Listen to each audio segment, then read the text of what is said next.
to nature is close to your world. Myron Homes, Cherubic Farms at Chevilla, 7799949104. శాకాహారం గురించి, శాకాహార విశిష్టత గురించి, శాకాహారం వల్ల మనిషికి కలిగేటువంటి ఆరోగ్య ప్రయోజనాల గురించి ఎంతోమందికి అవగాహన కల్పిస్తున్నారు ఆచార్య శ్రీనివాస్ గారు. శ్రీనివాస్ గారు మనతో ఉన్నారు. అసలు ఈ శాకాహారం గురించి, ఈ శాకాహారం వల్ల మనిషికి కలిగేటువంటి ఆరోగ్య ప్రయోజనాల గురించి ఆయన మాటల్లో విందాం. శ్రీనివాస్ గారు నమస్తే అండి. నమస్కారం అండి. శ్రీనివాస్ గారు గత 6 సంవత్సరాలుగా మాంసాహారం తినద్దు, మాంసాహారం తింటే కొన్ని దుష్ప్రభావాలు ఉంటాయి మనిషి మీద అని, శాకాహారం మాత్రమే తినండి అని చెప్తున్నారు. అసలు ఈ మూమెంట్ స్టార్ట్ చేయడానికి కారణం ఏంటి? 6 సంవత్సరాలే కాదండి, నేను 2004 నుంచి చెప్తున్నా. ఓకే, 2004లో నేను వెజిటేరియన్గా మారాను. సో అక్కడి నుంచి నా సరౌండింగ్స్లో ఉన్న వాళ్ళందరికీ చెప్తానే వస్తున్నాను. సో ఇది మూమెంట్గా పెట్టింది 2018లో. ఓకే. సో ఇది తప్పనిసరిగా ఉండవలసిన మూమెంట్. ఎందుకోసం అంటే ఈరోజు ఏ మనిషి అశాంతిగా ఉన్నా కూడా, ఓకే, మనుషులు శాంతంగా ఉన్నారా అశాంతంగా ఉన్నారా మీరు చెప్పండి.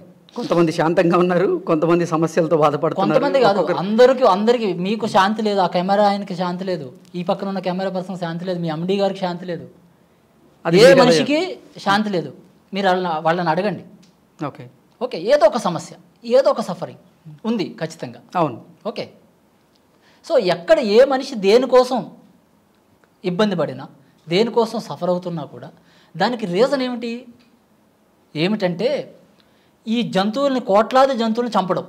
ఓకే, అది అంటే మీరు అసలు ఈ మూమెంట్ స్టార్ట్ చేసింది జంతువుల ప్రాణాలను కాపాడడానికా, లేదంటే మనుషుల ఆరోగ్యాన్ని కాపాడడానికా? రెండింటి కోసం. ఓకే, ముఖ్యంగా జంతువుల ప్రాణాలు రక్షింపబడాలి. తర్వాత సహజంగానే మనుషుల ఆరోగ్యం బాగుపడుతుంది. ఆరోగ్యం అని కాదు, మనిషి అవుతాడు ఫస్ట్. మనిషి కావాలంటే శాకాహారిగా ఉండాలి. లేకపోతే ఏమవుతుంది, మనిషి కాదు, రాక్షసుడు. కృష్ణ గారు శాకాహారి అనుకోండి, కృష్ణ గారు మనిషి. కృష్ణ గారు మాంసం తింటున్నాడు అనుకోండి, కృష్ణ గారు రాక్షసుడు. కృష్ణ గారు శాకాహారిగా ఉన్నాడు అనుకోండి, కృష్ణ గారు రాముడు కోవకి సంబంధించిన వ్యక్తి. కృష్ణ గారు మాంసం తింటున్నాడు అనుకోండి, ఆయన రావణుడి కోవకి సంబంధించిన మనిషి. ఎందుకంటే మాంసాహారం తీసుకోవడం వల్ల మనిషి ఆలోచనలు మారే అవకాశం ఉందంటారా? అన్నీ మారుతాయి, అన్నీ మారుతాయి. ఎందుకోసం అంటే మాంసం అంటే ఏమిటి, అది ఒక హింసతో కూడుకున్న పదార్థం. ఓకే, సో ఆ జంతువుని చంపేటప్పుడు అది పడే బాధ, అది పడే ఎమోషన్ అన్నీ దానికి ఆ పదార్థానికి అంటుకుని ఉంటాయి. తర్వాత ఆ డెడ్ బాడీని తినడం వల్ల కొన్ని నెగిటివ్ టాక్సిన్స్ అన్నీ ఆ డెడ్ బాడీకి ఉంటాయి. తర్వాత జంతు ప్రవృత్తి కొంత ఉంటుంది. సో అవన్నీ కలిసి ఏమవుతుంది, మనిషి సహజంగానే నిజానికి 2 కాళ్ళ జంతువు, ఇంకా జంతు ప్రవృత్తి ఇంకా పెంచబడుతుంది. అంటే మాంసం తినడం వల్ల మనిషి బుద్ధి మారిద్దా? ఖచ్చితంగా మారుతుంది. 100% కాదు కానీ 80% మారుతుంది. 100% మారాలంటే ఇంకా చాలా వేరే ఉన్నాయి, అవి చేయాలి. ఓకే, మీరు చెప్పిన దాని ప్రకారమే తీసుకుందాం శ్రీనివాస్ గారు. మన ప్రపంచంలో, మన చుట్టుపక్కల చాలామంది కూడా మాంసాహారులు ఉన్నారు, శాకాహారులు ఉన్నారు. ఓకే, మాంసాహారులు వాళ్ళ ఆలోచనలు ఎలా అయితే ఉంటాయో, శాకాహారుల ఆలోచనలు కూడా అలాగే ఉన్నట్టు కనిపిస్తున్నాయి మనకి. వాళ్ళిద్దరిలో బుద్ధి మారుతుంది అని చెప్పారు కదా, ఎలా గుర్తించవచ్చు అంటారు అసలు? మీరు మీ ఊరిలో చూసుకోండి, మీరు ఏదో ఒక విలేజ్ నుంచి వచ్చి ఉంటారు కదా, మీ విలేజ్లో చూసుకోండి. మీ విలేజ్లో మాంసం తినేవాళ్ళు ఉన్నారు, మాంసం తినని వాళ్ళు ఉన్నారు. ఓకే, మాంసం తినని వాళ్ళు ఎంతో కొంత సాత్వికంగా ఉంటారు. గమనించండి మీరు, ఒక్కొక్కసారి గతానికి పోయి ఆలోచిస్తే అంటే శాంత స్వభావం ఉంటుంది. తొందరగా గొడవలకు పోకుండా ఉంటారు, వాళ్ళ పని వాళ్ళు చేసుకుంటారు. ఇంకా ఆలోచనలు లేకపోతే ఈ డబ్బులు సంపాదించడం కోసం రకరకాల వ్యవహారాలు ఇవన్నీ పక్కన పెట్టండి, అది కాదు. ముఖ్యంగా హింసకు దూరంగా ఉంటారు, అది ఇంపార్టెంట్. మిగిలినవన్నీ వాళ్ళ ఇష్టం. ఓకే, శ్రీనివాస్ గారు అసలు ఈ శాకాహారం వల్ల మనిషికి కలిగేటువంటి ఆరోగ్య ప్రయోజనాలు ఏంటి? మనిషికి ఏ ఆరోగ్యం కావాలన్నా శాకాహారమే తినాలి. మాంసం తింటే, మృత కళేబరాలు తింటే ఎలా ఆరోగ్యం వస్తుంది చెప్పండి?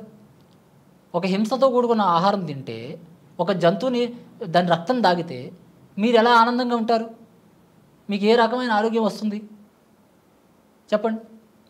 ఒక మేక గుండెకాయ మీరు తింటే మీ గుండె ఎలా సరిగా ఉంటుంది? ఒక మేక లివర్ మీరు తింటే మీ గుండె ఎలా, మీ లివర్ ఎలా సరిగా ఉంటుంది? ఒక చేపను కోసుకొని నీటిలో ఉండే చేపను తీసుకొచ్చి మీరు మీ కడుపులో పెట్టుకోవడం కోసం కత్తిపేటకేసి కోస్తే మీ జీవితం సరిగా ఎలా ఉంటుంది? ఏ రకంగా ఆరోగ్యంగా ఉంటుంది మీ జీవితం? ఇంపాసిబుల్. అది వెరీ సింపుల్. ఓకే, దీనికి పెద్ద శాస్త్రాలు సైన్స్లో అక్కర్లేదు, పరిశోధనలు అక్కర్లేదు. ఇది కామన్ సెన్స్ అంటాం మనం దీన్ని. ఓకే, అంటే కొంతమందికి కావాల్సిన మనిషికి కావాల్సినటువంటి మాంసకృత్తులు కానీ ఇప్పుడు కొన్ని విటమిన్స్ లైక్ B12 విటమిన్ ఉంది. B12 విటమిన్ మాంసాహారులతో పోలిస్తే శాకాహారులు ఎవరైతే ఉంటారో వాళ్ళందరికీ B12 విటమిన్ అనేది కొంచెం లోపించి ఉంటుంది, తగ్గి ఉంటుంది అంటారు. కానీ మనిషికి B12 అనేది చాలా ప్రాధాన్యత కలిగింది, చాలా ప్రాముఖ్యత ఉంటుంది మనిషి జీవితంలో. అటువంటి B12 అంటే ఈ మాంసాహారులకు ఎక్కువ ఉంటుంది కానీ శాకాహారులకు చాలా తక్కువ ఉంటుంది. ఈ శాకాహారం వల్ల B12 వచ్చే అవకాశం ఉందంటారా? ఒక B12 అనే కాదు, అన్నీ కావాలి మనిషికి. ఇప్పుడు మీరున్నారు, ఇప్పుడు ఈ రూమ్ ఉంది మనకి, ఈ రూమ్లో అన్నీ కావాలి మనకి. ఈ రూమ్లో ఏది లేకపోతే నడుస్తుంది? ఆ లైట్లు కావాలి, కెమెరా కావాలి, గ్రీన్ మ్యాట్ కావాలి, తాగడానికి మంచినీళ్ళు కావాలి, అన్నీ కావాలి, కూర్చోడానికి చైర్ కావాలి. ఇక్కడ ఏది లేకపోతే నడుస్తుంది?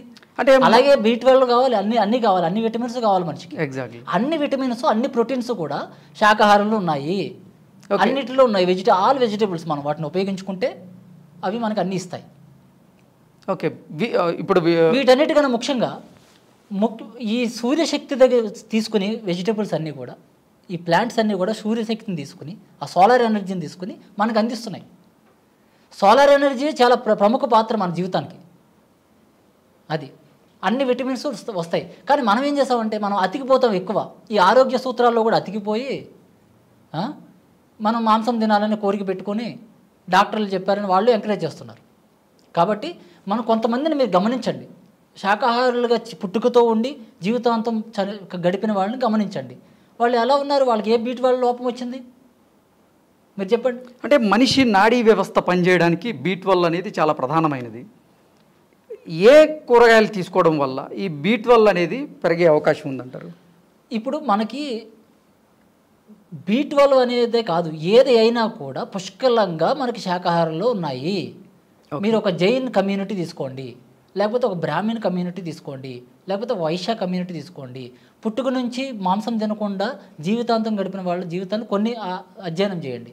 కొన్ని ఓకే, జనరలైజ్గా ఓకే, కానీ కొన్ని మనం అధ్యయనం చేసినప్పుడు వాళ్ళకి ఏ B12 ఎక్కడి నుంచి వచ్చింది?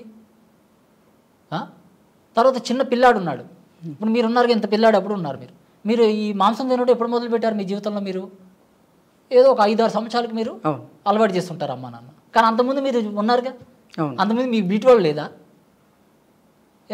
అప్పుడు బాగున్నారా మీరు చిన్నప్పుడు? ఇప్పుడు బాగున్నారా చెప్పండి. మీరు 2 సంవత్సరాలు 3 సంవత్సరాలు బేబీగా ఉన్నప్పుడు బాగున్నారా? ఇప్పుడు బాగున్నారా మీరు? నిజం చెప్పండి. అప్పుడే బాగుంది. మరి అప్పుడు B12 ఎక్కడి నుంచి వచ్చింది? వచ్చిందా లేదా? వచ్చిందండి. అంటే నాకు అదే చెప్తున్నాను నేను, అన్నీ కూడా వీటిలో ఉన్నాయి. కూరగాయలు ఇవన్నీ భ్రమలు. అంటే ఏ డాక్టర్ చెప్పినా కానీ కూరగాయల్లో కానీ లేకపోతే పప్పు దినుసుల్లో కానీ విటమిన్ B12 అనేది వీటిల్లో దొరకదు. కేవలం మాంసాహారం తీసుకున్న వాళ్ళకి మాత్రమే విటమిన్ B12 దొరుకుతుందని అలా ప్రచారం ఉంది. అలా ఏం లేదు. మంత్రి సత్యనారాయణ గారు ఎన్నో ఎగ్జాంపుల్స్ చెప్పారు, ఆయన ఎన్నో పరిశోధనలు చేసి. అలాగే ఎంతోమంది డాక్టర్స్ పరిశోధన చేసి చెప్పిన వాళ్ళు ఉన్నారు. కానీ మనం వాళ్ళ మాట వినట్లేదు, అది సమస్య. ఓకే, పోనీ అంటే ఇప్పుడు మనం ఒక అవగాహన ఇవ్వాలి, B12 పలానా కూరగాయలో దొరుకుతుంది అని మనం చెప్పాలి అంటే ఏ కూరగాయల్లో దొరికే అవకాశం ఉంటుంది? నేను దాని మీద పరిశోధన చేయలేదండి. అంటే నేను ఒక డాక్టర్ని కాదు, నేను మెడిసిన్ చదవలేదు, నేను న్యూట్రిషనిస్ట్ని కాదు నేను. కానీ నాకు ఒక విషయం తెలుసు, మనిషికి కావాల్సిన అన్ని పుష్కలంగా అన్నింటిలో ఉన్నాయన్న సంగతి నాకు తెలుసు. ఓకే, కూరగాయలు అన్నింటిలో ఉన్నాయి. అది ఎందుకంటే నేను న్యూట్రిషన్ ఎడ్యుకేషన్ చదవలేదు నేను. కానీ నాకు ఒక విషయం క్లియర్గా తెలుసు, ఏంటంటే ప్రతి మనిషికి ఏం కావాలో అది ప్రకృతిలో దొరుకుతుంది. అది నేను MBBS చదవలేదు, కానీ నాకు ఒక విషయం తెలుసు, మనిషి మాంసం తినకుండా హాయిగా జీవించవచ్చు అన్న విషయం నాకు తెలుసు. ఓకే, నేషనల్ వెజిటేరియన్ మూమెంట్ అని ఒక మూమెంట్ స్టార్ట్ చేశారు. మీరు ఎంతోమందిని ప్రభావితం చేస్తున్నారు. వాళ్ళకి వెళ్ళి మీరు శాకాహారానికి మాంసాహారానికి డిఫరెన్స్ చెప్పినప్పుడు వాళ్ళ రియాక్షన్ ఏంటి అసలు? మనం పర్సనల్గా చాలా తక్కువ మంది చెప్తాం, పర్సనల్గా చాలా తక్కువ కాన్వర్జేషన్స్ ఉంటాయి. జనరల్గా ఈవెంట్స్ చేస్తాం మనం. జనరల్ ఈవెంట్స్లో మనం జనరల్గా సబ్జెక్ట్ చెప్తాం. ఇప్పుడు ఇంటర్వ్యూలు ఎలా చెప్తున్నాము అలాగే చెప్తాం జనరల్గా. సో అంచేత వాళ్ళు ఎవరు అర్థం చేసుకుంటారు, లిటరేచర్ పంచుతాం, పాంప్లెట్స్ కానీ బుక్లెట్స్ కానీ, లేకపోతే ఎవరెవరు ఏం చెప్పారు శాకాహారం గురించి. ఎంతోమంది శాకాహారం గురించి చెప్పిన వాళ్ళు ఉన్నారు మహనీయులు. లేకపోతే ఏమేమి పరిశోధనలు ఉన్నాయి, ఆ పరిశోధనలన్నిటిని మనం పాంప్లెట్స్ తయారు చేసి పుస్తకాలు చేసి పంచుతున్నాం. ఓకే. సో వాటి ద్వారా రియలైజ్ అయిన వాళ్ళు ఉంటారు. ఓకే. శాకాహారం వల్ల కొన్ని ఆరోగ్య ప్రయోజనాలు ఉన్నాయని చెప్పారు. ఓకే. మాంసాహారం వల్ల మనిషికి కలిగేటువంటి దుష్ప్రభావాలు ఏంటి అంటే ఏం చెప్తారు? దీనికి ఆపోజిట్లో ఉంటుంది. ఏముంటుంది? శాకాహారం వల్ల ఎన్ని లాభాలు ఉన్నాయో మాంసం తింటే అన్ని నష్టాలు ఉంటాయి. మీకు ఎన్ని నష్టాలు కావాలి జీవితంలో చెప్పండి? అంటే మనం అవేర్నెస్ ఇవ్వాలి అంటే కొన్ని నష్టాలు మనం చెప్పగలగాలి. అన్ని నష్టాలే, ఎవ్రీథింగ్. ఇప్పుడు మీరు మాంసం తినడం వల్ల మీ కడుపు కకావికలం అయిపోతుంది దాన్ని డైజెస్ట్ చేయడానికి. ఓకే. మీరు ఆ మాంసం తినడం వల్ల ఆ మాంసం యొక్క ఆ చచ్చిపోతున్న జంతువు యొక్క ఆ బాధనంతా మళ్ళీ మీరు అనుభవించాల్సి వస్తుంది కర్మ సిద్ధాంతం ప్రకారం. ఏం చెప్తుంది కర్మ సిద్ధాంతం అసలు? ఏం చెప్తుంది? నేను లాగిపెట్టి కృష్ణని కొడితే మళ్ళీ నాకు లాగిపెట్టి కృష్ణ కొడతాడు. ఒకవేళ కృష్ణని కొట్టకపోతే ఇంకో సుబ్బారావు కొడతాడు. ఇది కర్మ సిద్ధాంతం. అంటే నువ్వు ఏది చేస్తావో దానికి రిఫ్లెక్ట్ అవుతుంది. ఈ జీవితంలో రిఫ్లెక్ట్ అవ్వచ్చు, తర్వాత రేపొద్దున రిఫ్లెక్ట్ అవ్వచ్చు, ఎల్లుండి రిఫ్లెక్ట్ అవ్వచ్చు, తర్వాత జీవితంలో రిఫ్లెక్ట్ అవ్వచ్చు. సో ఇది కర్మ సిద్ధాంతము. నువ్వేం చేస్తావో అది పొందుతావు. ఓకే. అంతకు అంత. మన పెద్దవాళ్ళు అంటారు కదా, అంతకంత అనుభవిస్తాడు రావాడు అంటారు కదా, విన్నాం కదా మనం. ఇదంతా సైన్సే. అంటే మాంసాహారం తీసుకుంటున్నటువంటి చాలా మందిలో కూడా శాంత స్వభావం అనేది ఉంటుంది, మీరు అబ్జర్వ్ చేస్తుంటే. కరెక్ట్. ఇంకా శాకాహారానికి మాంసాహారానికి డిఫరెన్స్ ఏముందంట? అంటే ఇది ఒక్కటేనే కాదండి, కేవలం శాంత స్వభావం అనో లేకపోతే మనుషుల లోపల ఉండే గుణాల గురించోనే కాదు. ఇది దేనికోసం? ఇది బేస్ ఏంటి అంటే జంతువుని చంపాల్సిన అవసరం లేదు అని. అది బేస్. తర్వాత మనిషి స్వభావాలు, వారి గుణాలు జన్మల పరంపరను బట్టి ఆధారపడి ఉంటుంది. దాన్ని జన్మ పరంపర అంటారు. ఇప్పుడు మీరు ఇక్కడ ఇలా కూర్చున్నారంటే మీ యొక్క బిహేవియర్ కానీ మీ జీవితంలో ఉన్న వ్యవహారం కానీ ఇదంతా కూడా మీ గత జన్మల యొక్క సంస్కారంతో వస్తుంది. ఓకే. ఇది ఈరోజే తయారైంది కాదు. కాబట్టి మనిషి శాంత స్వభావంగా ఉన్నాడా ఇంకొక స్వభావంగా ఉన్నాడా కేవలం మాంసం మీద ఆధారపడి ఉండదు. బట్ మాంసం పాత్ర ఉంటుంది. ఓకే. ఏంటంటే మెయిన్ జంతువు చంపబడకూడదు అన్నది రూట్. తర్వాత మీకు అది ఎంత ఎక్కువ డిఫరెన్స్ తెలియాలంటే మీరు పరిశోధన చేయాలి. మీకు మీరే ఒక వారం రోజులు కంప్లీట్గా మాంసం తిని బతకండి, ఒక వారం రోజులు ఏ మాంసం తినకుండా ఉండండి. పేపర్ పెట్టి నోట్ చేసుకోండి. మీ ఆలోచనలు ఎలా ఉన్నాయి, మీ బిహేవియర్ ఎలా ఉంది, మీ సమస్యలు ఎలా ఉన్నాయి, మీ రియాక్షన్స్ ఎట్లా ఉన్నాయి, ఇదంతా మీరు గమనించుకోండి. ఓకే. అసలు ఈ మూమెంట్ మీరు స్టార్ట్ చేయడానికి ప్రధానంగా ఒక కారణం అయితే ఉంటుంది కదా. అంటే మీరు గతంలో ఎదుర్కొన్నటువంటి అనుభవాల వల్ల లేకపోతే స్వతహాగా మీకు వచ్చినటువంటి ఆలోచనల వలన ఈ మూమెంట్ అనేది మీరు స్టార్ట్ చేసి ఉంటారు. అసలు ఈ మూమెంట్ స్టార్ట్ చేయడానికి ప్రధాన కారణం ఏంటి? ఈ మూమెంట్ యాక్చువల్గా ఎప్పుడూ ఉంది నిజానికి. ఇప్పుడంటే మనం నేషనల్ వెజిటేరియన్ మూమెంట్ అని ఒక పేరు పెట్టాం, కానీ ఓకే ఈ మూమెంట్ అనేది ఫస్ట్ ఈ భూమండలం మీద నాగరిక మనిషి బయలుదేరినప్పటి నుంచి ఉంది. అరే మనం ఎందుకు మాంసం తినాల్సిన అవసరం లేదు కదా, మనం ఆల్టర్నేటివ్ చాలా ఉన్నాయి కదా అని ఎవరైతే ఫస్ట్ ఒక మనిషి ఆలోచించాడో ఆయన మొదలుపెట్టాడు ఈ మూమెంట్. ఆయన ఎవరు మనకు తెలియదు. ఓకే.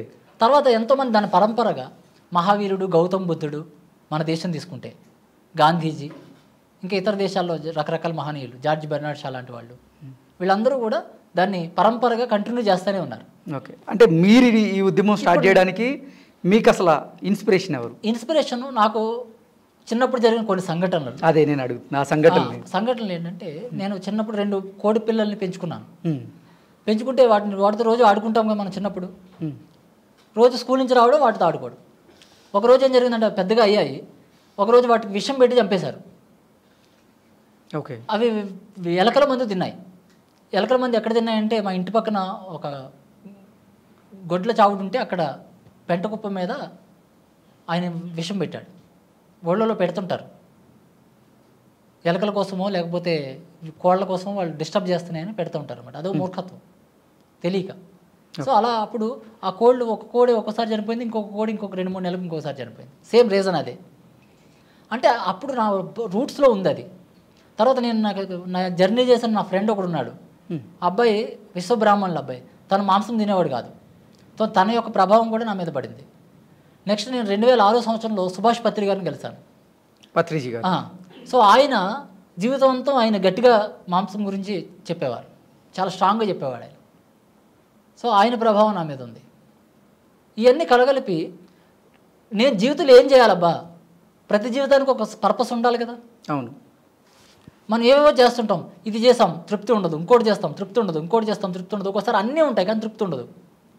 అప్పుడు మనకి పర్పస్ కోసం మనం వెతుకుతాం. సో అలా వెతికిన క్రమంలో నాకు నా పర్పస్ దొరికింది 2018 సంవత్సరంలో. అదే వెజిటేరియన్ మూమెంట్. ఓకే.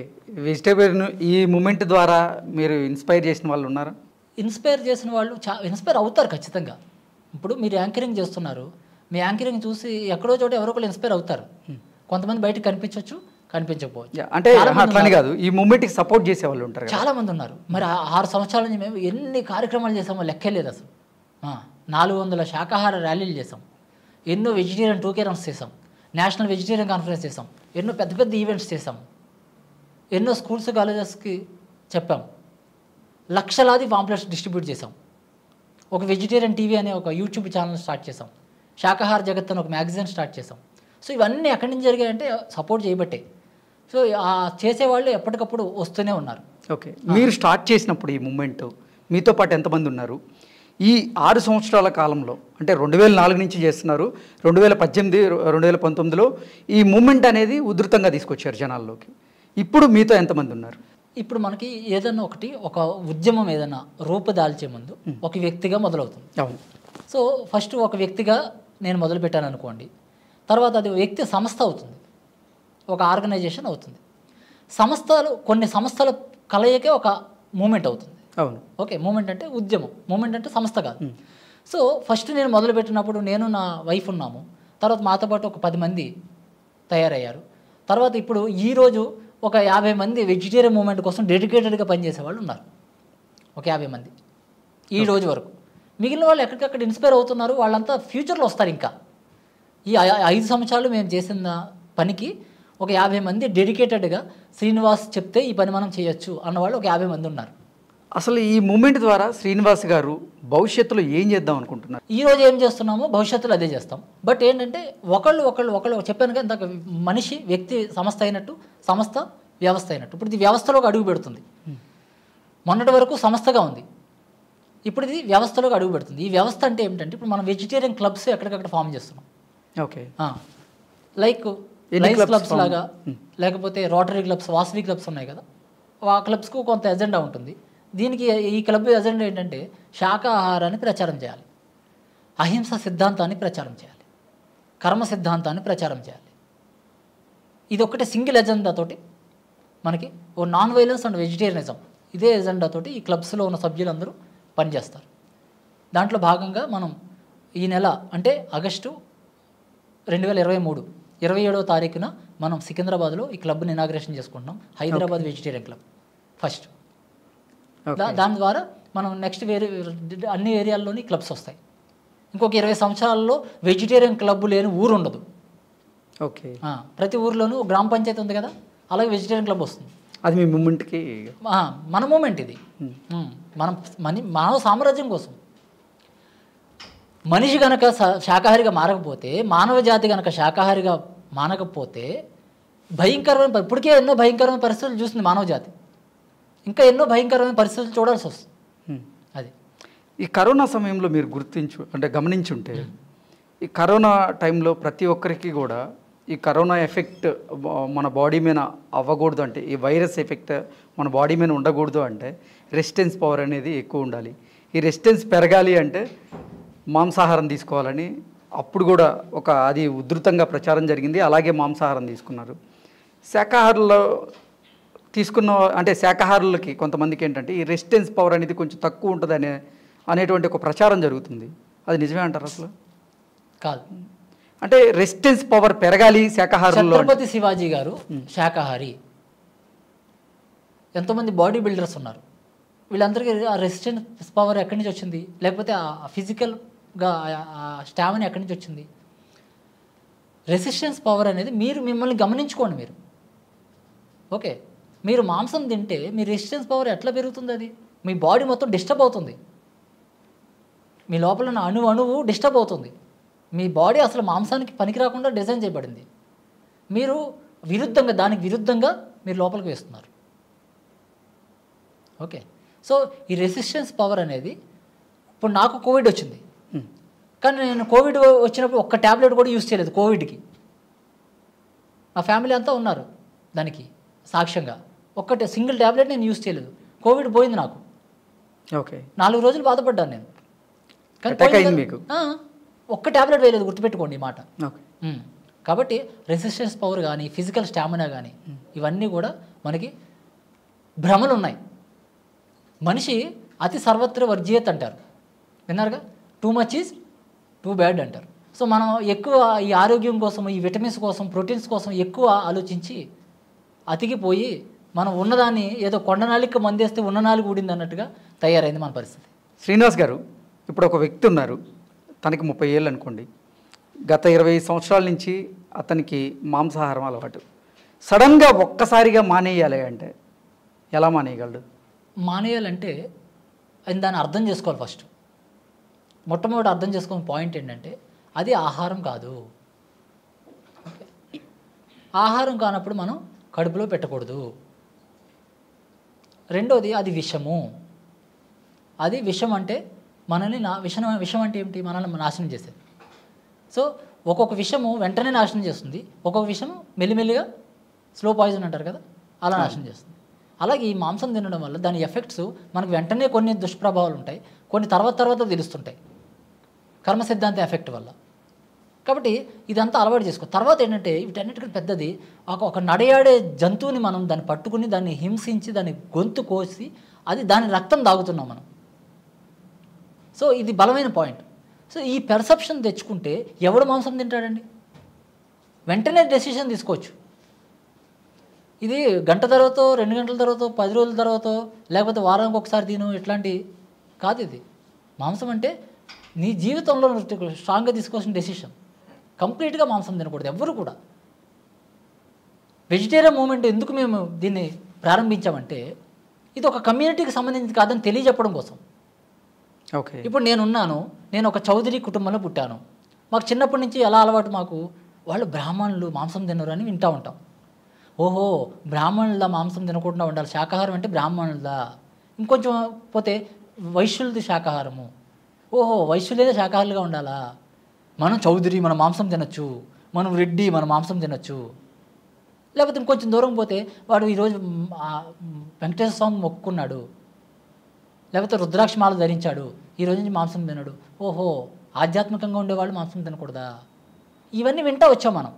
కానీ ఈ వెజిటేరియన్ మూమెంట్ ఏం చెప్తుందంటే నువ్వు ఆధ్యాత్మికుడువా అనాధ్యాత్మికుడువా, నువ్వు వైశ్యుడివా బ్రాహ్మణుడివా చౌదరివా రెడ్డివా, నువ్వు హిందువా ముస్లింవా, సంబంధమే లేదు.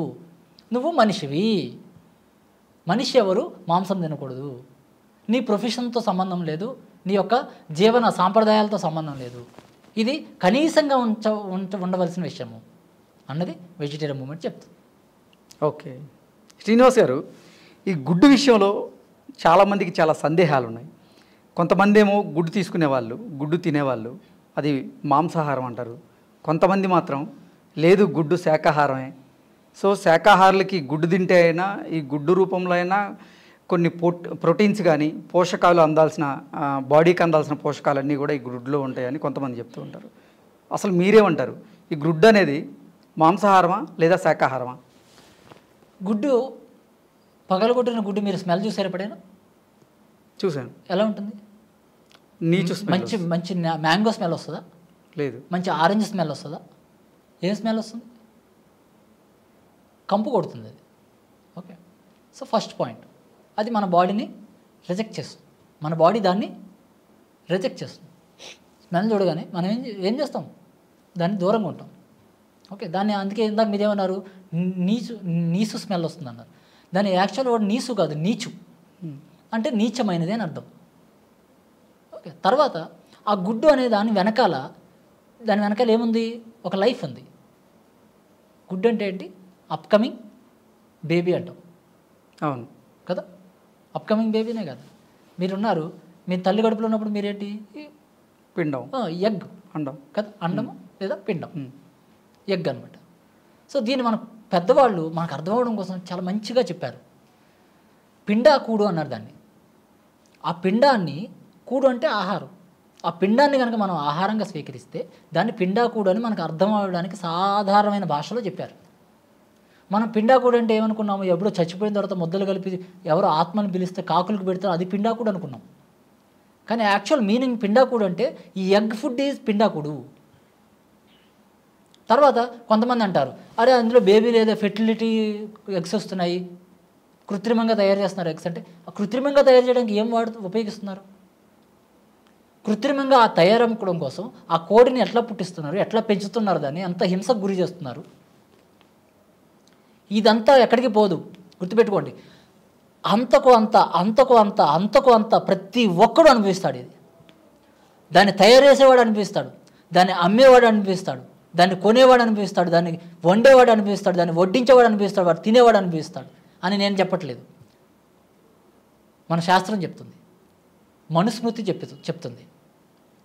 ఒక జంతువుని ఎవడైతే చంపుతాడో దాన్ని, జంతువునే కాదు ఎనీ బీయింగ్. సో గుడ్డు కూడా మాంసాహారం అంటారు. ఖచ్చితంగా మాంసాహారం గుడ్డు. ఈ శాకాహారులుగా ఉన్న కొంతమంది కమ్యూనిటీలు వాళ్ళు తింటున్నారు, వాళ్ళకి అలా అలవాటు చేయబడింది. మీకు ఒకటే విషయాన్ని చెప్తే ఏమవుతుంది, 100 సార్లు చెప్తే గుడ్డు శాకాహారం కాదు, గాంధీ గారు తినమని మన టీవీలో అడ్వర్టైజ్మెంట్లు కూడా వచ్చాయి. దౌర్భాగ్యం. కాబట్టి గుడ్డు ఏ రకంగానూ కూడా తినదగ్గ పదార్థం కాదు మనిషి. మళ్ళీ ప్రోటీన్స్ కానీ మనకు అందాల్సినటువంటి పోషకాలు ఎలా ఉంటాయి అంటారు? చెప్పాను కదండి, ఎందులో పోషకం లేదు? మీకు క్యారెట్లో పోషకం లేదా, వంకాయలో పోషకం లేదా, బెండకాయలో పోషకం లేదా, లేకపోతే పప్పులలో పోషకం లేదా? ఎందులో పోషకం లేదు చెప్పండి? ఎందులో ఏమి లేదు? అన్నీ హాయిగా ఉన్నాయి కదా. శాకాహార జంతువులు ఎన్ని లేవు? గుర్రం లేదా, ఏనుగు లేదా? ఏనుగు కన్నా ఎక్కువ పోషకాలు అవసరమా మీకు? చెప్పండి. ఏనుగు శరీరానికి అందిస్తున్న పోషకాలకు మీకు అందించలేదా ప్రకృతి? గుర్రానికి ఇచ్చేంత శక్తి హార్స్ పవర్ అంటాం. అంతకన్నా శక్తి మీకు ఇంకా ఎక్కువ కావాలా? దానికే అంత శక్తి అందించినప్పుడు మీకు అందించలేదా ఉన్న పదార్థాలన్నీ? ఏ చికెన్ తింటే గుర్రానికి హార్స్ పవర్ వచ్చింది, లేకపోతే ఏ మటన్ తింటే ఏనుగుకి అంత శరీరం వచ్చింది? ఎన్నో ఉన్నాయి అలాగా. దున్నపోతు అంటాం మనం. ఎవరైనా కొంచెం పుష్టిగా ఉన్నాడు అనుకుని ఏమంటాం? దున్నపోతులో ఉన్నాడు అని అంటాం కదా. దున్నపోతు మాంసం తింటుందా? బలంగా ఉంది కదా.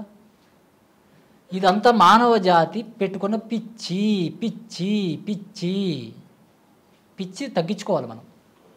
అది ఓకే. శ్రీనివాస్ గారు, మీరు చెప్తున్న దాని ప్రకారంగా ఈ దోమలు కానీ, చీమలు కానీ, బొద్దింకలు కానీ కొన్ని కీటకాలు ఉంటాయి, వాటిని కూడా చంపద్దు అంటారు.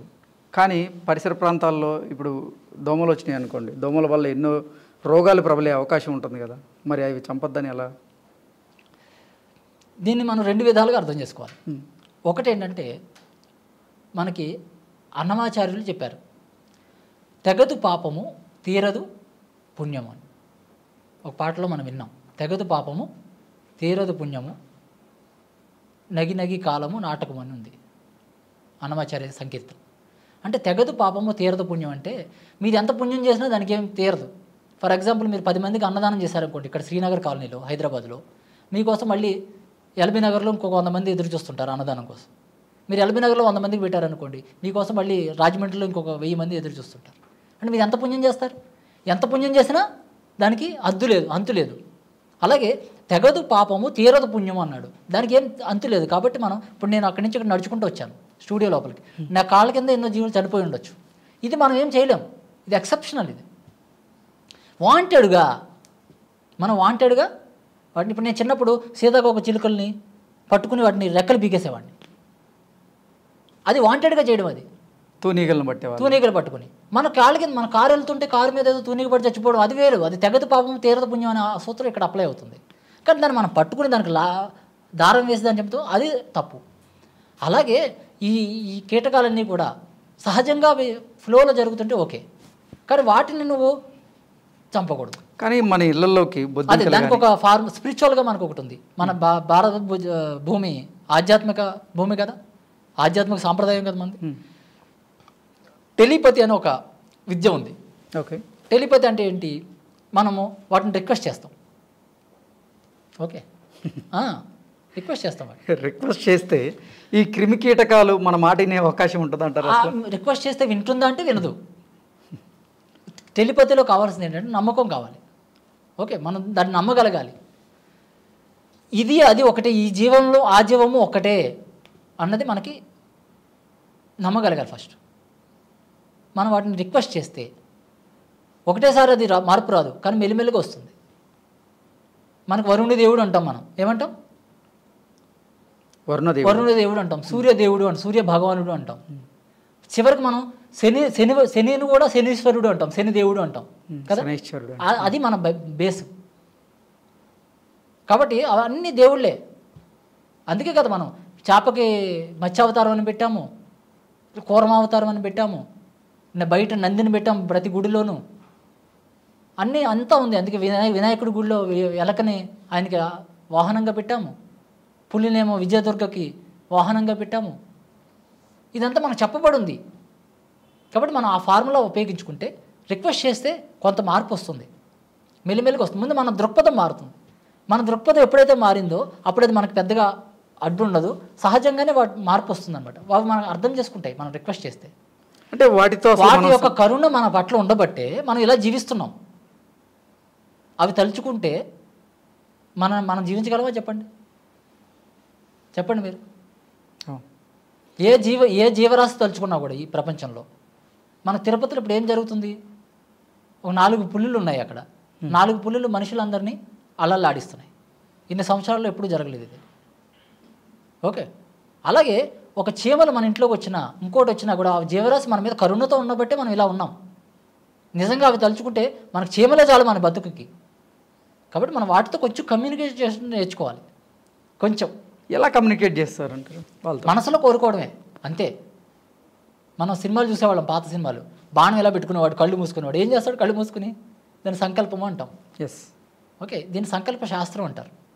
కాబట్టి మనం సంకల్పం పెట్టుకోవాలి, వాటికి రిక్వెస్ట్ చేయాలి. మాంసం తినేవాళ్ళందరూ కూడా మాంసం వదిలిపెట్టి వాటిని క్షమాపణ అడగాలి, జంతుజాతిని. ఇంతకాలం మేము మిమ్మల్ని తిన్నాం, మీ రక్తం తాగాము, తెలియక చేసాం, క్షమించండి అని వదిలిపెట్టామని చెప్పాలి. అలాగే వీటికి కూడా చెప్పాలి, అమ్మ దోమలు చీమలు మీదంతా ఉండడం వల్ల నా జీవనానికి ఇబ్బంది అవుతుంది, కొంచెం నా బతుకు నన్ను బతకనివ్వండి అంటే అవి పోతాయి. అలాంటి పరిస్థితి వస్తే ఒకవేళ మన జీవనానికి మరీ ఇబ్బంది కలిగించే పరిస్థితి వస్తే అప్పుడు మనం ఏమైనా చేయొచ్చు. దీన్ని ఆపద్ధర్మం అంటారు. ఇప్పుడు బొద్దింకలు వచ్చినాయి అనుకోండి, చిన్నపిల్లలు ఉంటారు ఇంట్లో, అది ఇవన్నీ రాకుండా ఉండడానికి ఫస్ట్ తీసుకునే జాగ్రత్త మనం తీసుకోవాలండి. ఇప్పుడు మనం ఇక్కడ ఎలా పడితే అలా ఈ రూమ్ని వాడామనుకోండి, రావా ఇక్కడికి? వస్తాయి కదా. వస్తాయి. దీన్ని నీట్గా పెట్టుకున్నాం అనుకోండి, మొట్టమొదటి వస్తాయా? రావు కదా. మనం తీసుకునే బేసిక్ ప్రికాషన్స్ మనం తీసుకుంటే అప్పుడు కూడా ఏదైనా జరిగినప్పుడు మనం ఆలోచించవచ్చు. అప్పుడు ఆల్టర్నేటివ్ మనకు కొన్ని ఉన్నాయి కదా. తర్వాత కొన్ని ఆల్టర్నేటివ్స్ ఉన్నాయి. కొన్ని పదార్థాలు పెడితే అవి అక్కడికి చేరవు కదా. కొన్ని ఉప్పు లాంటివి జల్లుతాం మనము. కొన్ని పదార్థాలు పెట్టినప్పుడు అవి చచ్చిపోవు, అలాగని అక్కడికి రావు. సో ఇలాంటి ఆల్టర్నేటివ్స్ మనం యూజ్ చేయాలి. ఇవన్నీ కూడా ఏది ఎక్కడైనా అప్లై అవ్వచ్చు. అసలు ఈ మాంసాహారం గురించి శాస్త్రం ఏం చెప్తుంది? అసలు శాస్త్రం అంటే ఏమిటి మీ దృష్టిలో? శాస్త్రం అంటే చెప్పండి. మనం సైన్స్ అనుకుంటున్నాం దాన్నే. సైన్స్ తెలుగులో శాస్త్రం అంటాము, ఇంగ్లీష్లో సైన్స్ అంటాం. అంటే కొంత పరిశోధన యొక్క ఫలాల్ని మనకు అందిస్తుంది, అదే శాస్త్రం. వీటిని సిద్ధాంతాలు అన్నారు. సిద్ధాంతం అంటే ఏమిటంటే ఒకనొక సిద్ధుడు ఆయన యొక్క అంత్య అవగాహనే సిద్ధాంతము. అంత్య అవగాహన అంటే ఆయన చేసిన రీసెర్చ్ మొత్తాన్ని చిట్ట చివరిలో ఇది అని సింపుల్గా మనకి అందిస్తాడు, అదే సిద్ధాంతము. సో మన శాస్త్రాలు ఏం చెప్తున్నాయంటే మనకి కర్మ సిద్ధాంతాన్ని బలంగా చెప్తున్నాయి. ఆ కర్మ సిద్ధాంతమే కాదు, మన లోపల కూడా బలంగా ఇంజెక్ట్ అయి ఉంది, అది మన డిఎన్ఏలో కూడా. ఎప్పుడైనా మనం ఎవరికైనా డిస్టర్బ్ చేసామనుకోండి, పొరపాటున ఎప్పుడైనా మనం ఎవరినైనా డిస్టర్బ్ చేయడం జరిగింది అనుకోండి, మనకే అనిపిస్తుందిగా లోపల. అనిపిస్తుందా అనిపించదా? చెప్పండి. అనిపిస్తుంది. మీరు ఎవరికైనా చెడు చేశారనుకోండి, ఒక్కోసారి బై మిస్టేక్ జరగవచ్చు, ఒక్కొక్కసారి వాంటెడ్గా కూడా జరగవచ్చు. జరిగినప్పుడు వెంటనే మనకి లోపల అనిపిస్తుంది కదా. ఖచ్చితంగా అనిపిస్తుంది. ఇదే కర్మ సిద్ధాంతం, మన లోపలే ఉంది, అది మన నరాల్లోనే ఉంది. కాబట్టి ఈ మాంసం విషయంలో శాస్త్రజ్ఞులు చెప్పిందే శాస్త్రం. ఫర్ ఎగ్జాంపుల్ వేమన అనే శాస్త్రజ్ఞుని తీసుకుందాం. యోగి వేమన విన్నాం కదా. ఆయన ఏం చెప్పారంటే, పక్షి జాతి బట్టి పరగ హింసలు పెట్టి కుక్షి నిండ కూడుటకును వండి తినేడివాడు వసుధ చండాలుడు విశ్వదాభిరామ వినురవేమ. ఎవరు వేమన? ఏదో పద్యం అనుకున్నాం మనం, ఏదో కవి అంటారు ఆయన. కవి కాదు ఆయన, సైంటిస్ట్ ఆయన. ఎంత గొప్ప ఫార్ములా అందించాడు. ఇప్పుడు ఇదేంటిది? ఫార్ములా ఇది మనకి. ఆ ఫార్ములా ఏం చెప్తుంది? పక్షి జాతి బట్టి పరగ హింసలు పెట్టి, అంటే జంతువుల్ని చంపి పక్షి జాతిని పట్టుకుని, పరగ హింసలు అంటే ఎన్ని రకాలుగా హింసించాలి అన్ని రకాలుగా హింసించి, కుక్షి అంటే కడుపు, కూడు అంటే ఆహారం, దాన్ని ఆ కడుపు నిండా ఆహారంగా తీసుకుంటే కుక్షి నిండా కూరుటకును వండి తినేవాడు వసుధ చండాలుడు. అది వండి తినేవాడు. వసుధ అంటే భూమి, చండాలుడు అంటే లోయెస్ట్ పర్సన్ అని. వాడు చండాలుడురా అంటాం కదా, అంటే చండాలుడు అంటే లోయెస్ట్ పర్సన్ అన్నమాట. సో ఎవరైతే ఆహారాన్ని తీసుకుంటున్నారో వాడు ఈ భూమి మీద అత్యంత అధముడు అని చెప్తున్నారు ఎవరు? యోగి వేమన. అలాగే ఎంతోమంది చెప్పారు. గాంధీ గారు ఏం చెప్పారంటే, గాంధీ గారు మన జాతి పిత ఆయన కదా. అఫ్కోర్స్ కొంతమంది వ్యతిరేకించవచ్చు, కానీ మహాత్ముడే. డిఫరెంట్ ఒపీనియన్స్ ఉండొచ్చు పర్సనల్గా, కానీ గొప్ప వ్యక్తి ఆయన. ఆయన ఏం చెప్పాడంటే, ఒక జాతి యొక్క గొప్పతనం, ఒక దేశం యొక్క గొప్పతనం తీసుకుంటే అది దేని మీద ఆధారపడుతుందంటే, ఆ జాతి జంతువుల పట్ల ఎలా బిహేవ్ చేస్తుంది అన్న దాని మీద ఆధారపడి ఉంటుంది. కృష్ణ మంచివాడా, కృష్ణ మంచివాడు కాదా అంటే, కృష్ణ హింసలో ఉన్నాడా, కృష్ణ అహింసలో ఉన్నాడా, దాన్ని బట్టి నేను కృష్ణని కాలిక్యులేట్ చేయొచ్చు. కృష్ణ హింసలో ఉన్నాడు అనుకోండి, కృష్ణ మాంసం తింటున్నాడు అనుకోండి, Krishna not good boy. Krishna మాంసం తింటున్నాడు అనుకోండి, కృష్ణ బ్యాడ్ బాయ్. కృష్ణ శాకాహారి అయ్యాడు అనుకోండి, ఓహో జంతువుల పట్ల దృష్టికోణం మారింది. కృష్ణ కుక్కల్ని రాళ్ళిచ్చి కొడుతున్నాడు అనుకోండి ఊరికే రోడ్డు మీద, కృష్ణ మంచివాడా చెడ్డవాడా? చెడ్డవాడు. కృష్ణ ఇంట్లో పెళ్ళాన్ని తంతున్నాడు అనుకోండి, మంచివాడా చెడ్డవాడు? అంటే హింస ఎక్కడుందో అది చెడు, అహింస ఎక్కడుందో అదే మంచి. కాబట్టి అందుకే అహింస పరమో ధర్మ అన్నారు. హయ్యెస్ట్ ధర్మ అహింస అనేది. మీరు చెప్తున్న దాని ప్రకారంగా శ్రీనివాస్ గారు, డాక్టర్లు కూడా సైంటిస్టులు లాగే, కానీ కొంతమంది డాక్టర్లు మాంసాహారం తీసుకోమని చెప్పి మాంసాహారం తీసుకునే చెప్తున్న డాక్టర్లందరికీ నేను ఇంకొకసారి సూచన చేస్తున్నాను, మరికొంత పరిశోధన చేయండి మీరు. ఓకే, మరింత పరిశోధన చేయండి. 360 డిగ్రీల్లోనూ పరిశోధన చేయండి. మనకు ఆల్టర్నేటివ్ ఉందో లేదో చెక్ చేసుకోండి మళ్ళీ ఒకసారి. మీరు అంత పరిశోధన చేసి అంత చెక్ చేసిన తర్వాత కూడా మీరు ఆల్టర్నేటివ్ లేదనిపిస్తే మీరు చెప్పండి. ఏ డాక్టర్ అయినా కానీ. వరల్డ్ హెల్త్ ఆర్గనైజేషన్ ఏం చెప్తుందండి? మాంసం తినమని చెప్తుందా, వద్దని చెప్తుందా? చెప్పండి. ఒక డాక్టర్ గొప్పవాడా, వరల్డ్ హెల్త్ ఆర్గనైజేషన్ గొప్పదా? రెండిట్లో ఏది గొప్పది? వరల్డ్ హెల్త్ ఆర్గనైజేషన్ ఏం చెప్పింది? మాంసం వద్దని చెప్తుంది. మాంసం వద్దని ఆయన మొత్తుకుంటుంది వరల్డ్ హెల్త్ ఆర్గనైజేషన్. ఎందుకు చెప్పాను ఇప్పుడు, రకరకాల రీజన్స్. ప్రతి రోగానికి రూట్ కాజు ఇదే ఉంటుంది, బ్లడ్ ఫుడ్. ఆ బ్లడ్ ఫుడ్ అనేది దాని రూపం మార్చుకుని ఇంకొక రకంగా మన లోపలికి వస్తుంది. క్యాన్సర్ గాను, బీపీ గాను, షుగర్ గాను, మొగుడు పిల్లల మధ్యన గొడవ గాను, లేకపోతే సమాజంలో బాంబులు పెట్టడం గాను, ట్రైన్ యాక్సిడెంట్లు గాను. ఆరోగ్యం అంటే ఏమిటి? వరల్డ్ హెల్త్ ఆర్గనైజేషన్ ఇచ్చిన డెఫినేషన్ ఏంటి ఆరోగ్యానికి? శరీరం ఒకటే కాదు, శారీరకంగా, మానసికంగా, సాంఘికంగా, ఆధ్యాత్మికంగా ఇవన్నీ కలగలిపితేనే ఒక మనిషి ఆరోగ్యంగా ఉన్నట్టని చెప్పింది. ఆరోగ్యానికి ఇచ్చిన నిర్వచనం అది WHO. శారీరకంగా ఆరోగ్యంగా ఉండాలి, మానసికంగా ఆరోగ్యం. మీరు శారీరకంగా దుఃఖలా ఉన్నారనుకోండి, కృష్ణ ఏమయ్యా నిన్ను ఈ గురించి అందరూ అలా మాట్లాడుకుంటున్నారేంటి, కింద స్టూడియోలో మీ స్టాఫ్ అందరూ అలా మాట్లాడుకుంటున్నారేంటి మీ గురించి అని నేను అన్నాను అనుకోండి, మీరేమైపోతారు అప్పుడు? ఆలోచనలో పడు. అంటే మీరు కుంగిపోతారు. అప్పుడు మీరు ఆరోగ్యంగా ఉన్నట్ట లేదు, మానసిక ఆరోగ్యం కావాలి. ఓకే, సంఘపరమైన ఆరోగ్యం కావాలి. మీరు మీరందరిని డిస్టర్బ్ చేస్తున్నారు అనుకోండి, సమాజంలో ఉన్న వాళ్ళందరినీ, అప్పుడు మీరు ఆరోగ్యంగా ఉన్నట్ట లేదు. తర్వాత ఆధ్యాత్మికమైన ఆరోగ్యం అంటే మనం ఈ శరీరం ఒకటే కాదు, మనం ఈ మనసు ఒకటే కాదు, మనం ఈ సమాజమే కాదు, మనం వీటన్నిటికి ఆధారంగా మనం ఆత్మ పదార్థంగా ఉన్నాం. మనం దాన్ని ఆధ్యాత్మికం అంటాం. అందులో ఆత్మనే పదార్థం అంటే మన ఆత్మ పదార్థం మనం అని తెలుసుకోగలగడమే ఆధ్యాత్మిక ఆరోగ్యం. కాబట్టి ఈ 4 కలగలిపితేనే అప్పుడే హెల్తీ బీయింగ్ అవుతాడు వాడు. కాబట్టి ఇది అర్థం చేసుకోవాలి, డాక్టర్స్ కూడా ఫాలో అవ్వాలి WHOని. ఓకే శ్రీనివాస్ గారు, ఇంకో 20 సంవత్సరాల్లో మీ మూమెంట్తో పాటుగా కొన్ని క్లబ్బులను కూడా ఏర్పాటు చేయబోతున్నారు. అసలు ఆ క్లబ్బుల యొక్క కార్యాచరణ ఏ విధంగా ఉండబోతుంది? పబ్లిక్లోకి విశేషంగా శాకాహార నినాదాన్ని తీసుకెళ్తాం. ఎన్ని రకాలుగా వీలైతే అన్ని రకాలుగా. మనం ఎవ్వరికీ వ్యతిరేకం కాదు, ఏ సంస్థలకి వ్యతిరేకం కాదు, ఏ వ్యక్తులకి కూడా వ్యతిరేకం కాదు, ఏ వ్యాపారాలకి వ్యతిరేకం కాదు. మన వ్యతిరేకం ఏమిటంటే జీవహింస చేయకూడదు అన్నది అత్యంత సాత్వికంగా తెలియని మనుషులకి తెలియజెప్తాం. ఇది మన విజన్, మన మిషన్ ఇదే.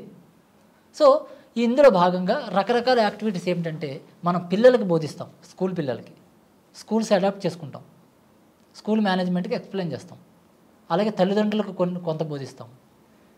తర్వాత పబ్లిక్ యాక్టివిటీస్ చేస్తాం, వెజిటేరియన్ వాక్స్ చేస్తాం, వెజిటేరియన్ టూకేరన్స్ చేస్తాం, ఎప్పుడు రెగ్యులర్గా చేస్తాం, ఇంకా ఎక్కువ చేస్తాం. తర్వాత మార్చులు చేస్తాం, వెజిటేరియన్ మార్చులు. So different activities. Literature prepare చేస్తాం, ఎన్ని రకాలుగా ఉన్నాయి అన్ని రకాలుగా. ఇంత మీరు నన్ను ఒక ప్రశ్న అడిగారుగా బీట్12 గురించి, ఒకసారి దాని గురించి మేము రీసెర్చ్ చేసి బీట్12 ఏ వెజిటేబుల్స్లో ఉన్నాయి అన్నింటిలోనే మేము తీస్తాం బయటికి. ఓకే, అంటే గతంలో చాలా వీడియోస్లో మీరు తీసుకున్నట్లయితే డాక్టర్లందరూ కానీ అలాగే ఆయుర్వేద డాక్టర్స్ కూడా ఈ సనాతన ధర్మాన్ని ఉద్దేశించి చెప్పిన వాళ్ళు కూడా, ఆయుర్వేద డాక్టర్లు ఎవరైతే ఉన్నారో వాళ్ళందరూ కూడా చెప్పింది ఇదే అనమాట. అంటే శాకాహారంలో మాత్రం ఈ బీ12 విటమిన్ అనేది కొంచెం తక్కువగా అందుతుంది. ఎందుకంటే కారణం అది కేవలం మాంసాహారులకు మాత్రమే అందేది, మాంసాహారంలో మాత్రమే విటమిన్ బీ12 అందుబాటులో ఉంటుంది అని చెప్పారు అనమాట.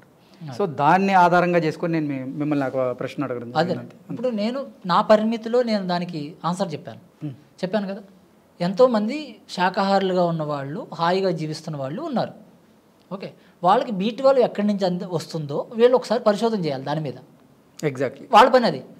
దాని మీద పరిశోధన, అవగాహన కల్పించాల్సినటువంటి బాధ్యత మంది కాబట్టి ప్రతి దాని గురించి. కరెక్ట్.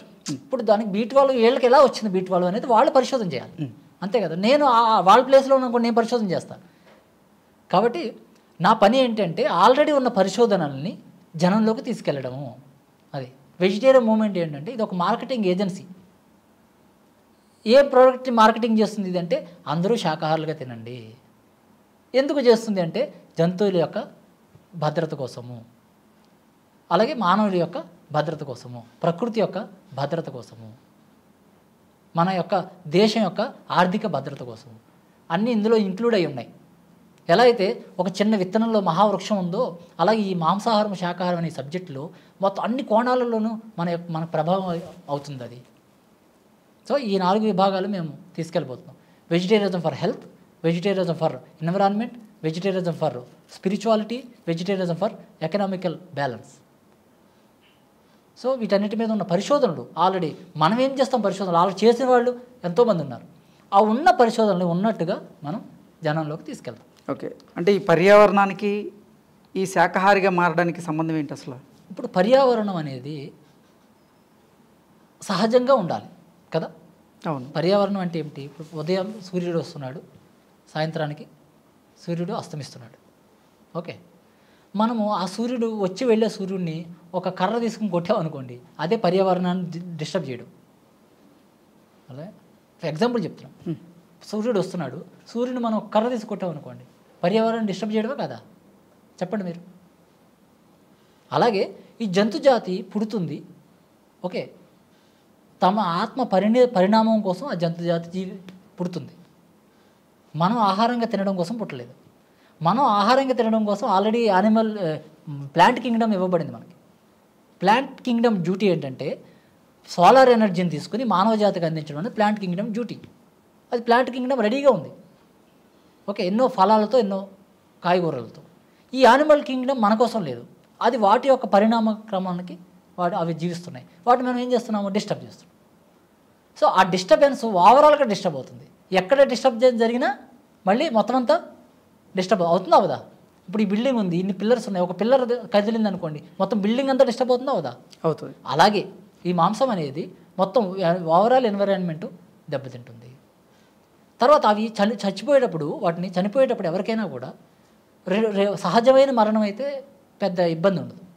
కానీ అది మర్డర్ అయిందనుకోండి, మీ పీక గొంతుకు చంపేస్తుంది అనుకోండి మీకు, అప్పుడు చాలా డిస్టర్బెన్స్ వస్తుంది.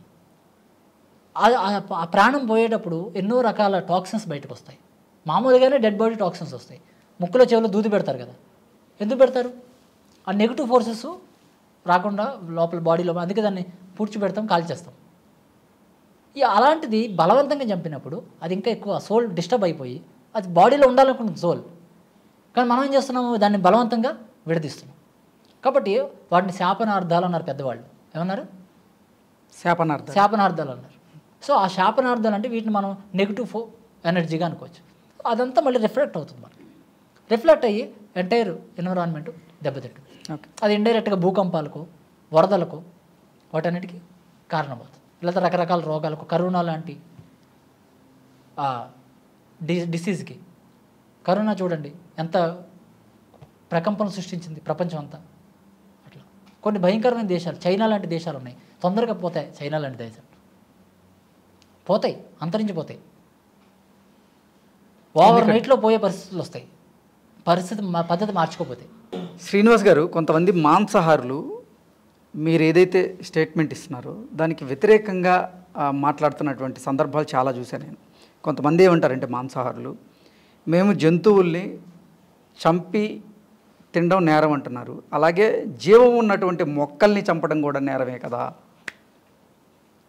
అంటున్నారు. దాని గురించి అసలు మీకు నేను ఇందా చెప్పా, దీన్ని ఆపద్ధర్మం అనే ఒక సూత్రం తీసుకొచ్చి మనం ఇప్పుడు మొక్కల ద్వారా మనం జీవించాలి వద్దా?